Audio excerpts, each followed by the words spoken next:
Hey guys, I'm here with Ashwin Saravanan. He's a director and writer. He actually directed one of my favorite horror movies, Game Over. Today we're going to be talking about his favorite horror movies because horror movies are alive. Always a pleasure to talk to people about horror films, which I'm very Yes. passionate about.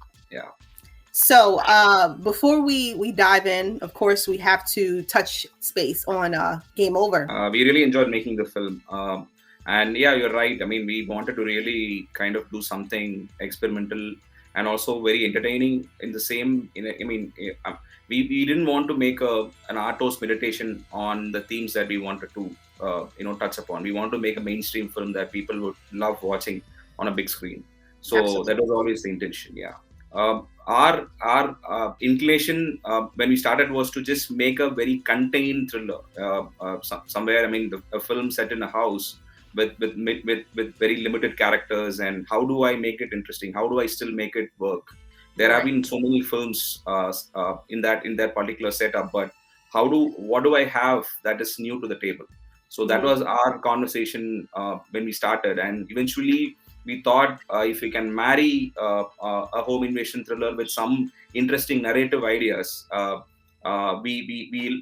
we immediately felt that we were onto something. That's how it kind of started rolling for us. Great, great. Okay. Let's dive into your first favorite horror movie. Yes, I think this is a no-brainer. This is like an all-time classic for me. William Friedkin's The Exorcist. Yeah. So that's.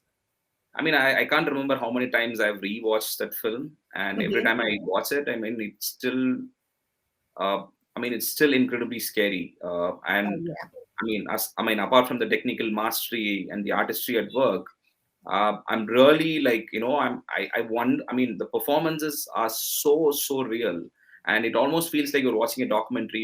You're kind of following the crew and watching it unfold as a documentary, and that is a perspective. I mean, that's the direction style that William has kind of gone for. Instead of Yeah. dramatizing it as a horror film, he really approached it like a very photorealistic documentary film, which I feel made the film much scarier Hmm. than what it would have been. A lot of people talk about it being a drama, which I totally get why they do, but I really feel it's a horror film. And a lot of people still feel that the ending is too hopeful for a horror film, because we always have this conversation where people feel horror films have to have a very nihilistic ending. That should not have a very hopeful happy ending. But Right. that's just the top of my list. Like that's the go-to film for me when I think about horror. And I still, whenever people ask me what is the scariest film you've seen, it's always The Exorcist. And there is also this tendency to kind of label those critically acclaimed horror films as non-horror. Just because it has critical acclaim doesn't, make it. I mean, genre films have been looked down upon for a very long time, and only now films like Get Out is getting, an Academy Award, and it's getting a lot of nominations, and people are really starting to have conversations on racism because of that particular film. But I do feel like horror gets a lot of it's always like, there's a lot of skepticism with respect to horror being considered as art, right? It's Right. always looked at as junk food or fast food. If it's really well made horror, it takes a long time for you to kind of Hmm. heal from the experience. And those are always the experience that you remember. And looking Hmm. back like 10-15 years before, if you had seen a film that really affected you, a horror film, you're scarred for life. And I Right. do find, that kind of resonance and that kind of impact that it has had on pop culture, it's quite, I really feel that it should get its due. I mean, horror films should be respected and discussed even more than it is right now. I mean, we do have a community Mhm. worldwide which really celebrates horror, but I do feel like even in Indian context, I do feel like we have to respect that genre a lot more. See, very well said. Like I agree with you. And I haven't checked out Maya yet. Your movie from 2015. I love that it is another like woman centric type of film. Yeah. Was that like intentional for you? Um, Actually, no. See, funnily, when I started writing Maya as well as Game Over, we never looked at it like a film, like a women-centric film. We just wanted to tell an interesting story that happened to feature a woman as the lead. Our intention was always to to try and be very faithful to the idea that we are exploring. Quite a few women reached out to us after they saw the film, and they talked about how the film gave them strength and all that to cope with a lot of their own issues, which is very reassuring for us and also very inspiring to hear all those stories. The leading character, Sapna, I feel like she is such a strong woman who went through so much. You know, she's smart. She has such an awesome career, such an awesome office. Like, I absolutely love that she's into video games. You know, I have not seen that, you know, where it's like genuinely, like from her setup, like the classic posters. I saw a Contra poster back there, and I was screaming just because it was just so authentic. I wish I had the time to play video games even now. Like, I hardly touch my PlayStation, so it's Oh really sad no. that I can't play anymore. But I was always been. I was raised with video games, so I was also very passionate about it. I still am. I do follow a lot of. I always watch reviews from IGN and GameSpot, even though I'm not playing those games. I still watch those reviews just to see some gameplay footage, and I kind of geek out a little Yeah. there. Yeah, so Cool. Very cool. Okay. So all right, now we have to move on to movie number 2. ARTESIA Hereditary. This is another film that absolutely blew me away, and I watched this on a big screen. And trust me, I went with a couple of friends who were completely unhappy with the way the film was going because they were not expecting it at all. I loved it because it really surprised me and shocked me in a lot of places, and they were not quite prepared for that.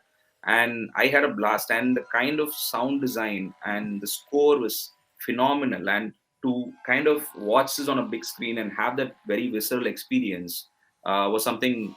I mean, it's very very memorable for me, and I do think that it is a modern classic. I feel like a lot of people have spoken about the film, and there are extreme reactions to the film. You can't. I mean, you either love it or hate it. Like it's not a Right. very easy film.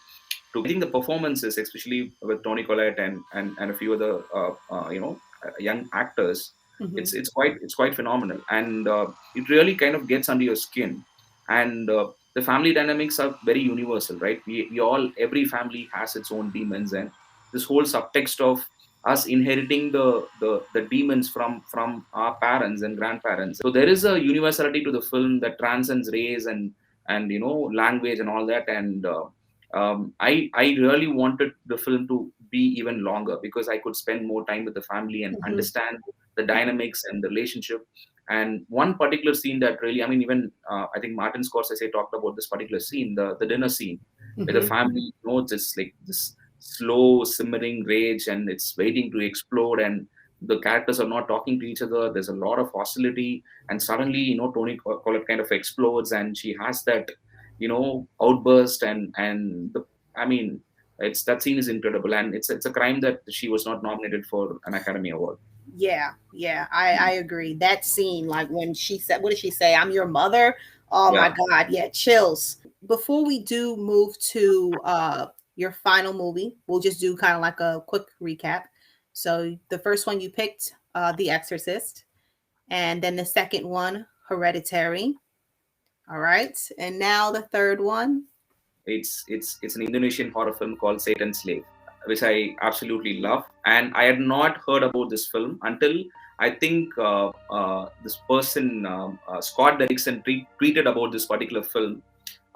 And interestingly enough, there is an original film and also a remake directed by, I think, Joe Conver. And Scott Derrickson tweeted about this film saying that it's the Conjuring of Indonesia and all that, and it kind of really piqued my interest. Film, and it's absolutely terrifying. Like, and the set pieces are amazing. Like, there are so many scares, and I used to. I mean, whenever I see a well done scare, I feel jealous. I feel jealous as a filmmaker. How do these people keep reinventing ways to scare people? Right? It's not cheap. It's well earned, and it's so superbly choreographed that it really you makes you feel inadequate as a horror filmmaker. So that film kind of thoroughly entertained me, and I do feel like a lot of people are yet to see that film. I think it deserves as much. I mean, it deserves the whatever legacy that Conjuring has. Well, thank you so much, for this talk, for chatting with me, for sharing with us like your favorite movies. I know it was hard just coming down to like 3, and I'm sure it probably changes. But before, I do let you go, are there any upcoming projects that you can talk about? I can just tell you one thing. My next film will be a horror film. That's the only bit of information I can. Okay. I'll take that. I was hoping that you would say that. I think horror is like a home that I can always come back to, and ironically feel safe. I do feel that I'll continue to make horror films, even if I branch out. I can always circle back and come and do a horror film. And I think the excitement will always be there because I'm really, like you said, horror is more like therapy for me because I get to live through my fears. Mm-hmm. Right? I get to live through my worst fears and my own trauma or my own insecurities and inadequacies. So horror for me is very cathartic in that sense, and I think it can also be incredibly personal if you do it right. And I really respect the genre enough to know that this is not just an excuse to make a film. This is the reason why you tell stories, right? You really let people know that they belong, no matter what they're going through, no matter what demons they're fighting. You're letting them know that they belong here. So I think that's the feeling that I want to impart audiences with, that they're not alone. So, and I feel horror is an incredibly effective way to do that. Thank you so much. I appreciate your time, being able just to question your whole life and your horror life. I really appreciate it. And you guys can follow Ashwin. All his links are down below. So you follow him, you check out Game Over, you check out Maya, you just watch every single movie that he comes out with.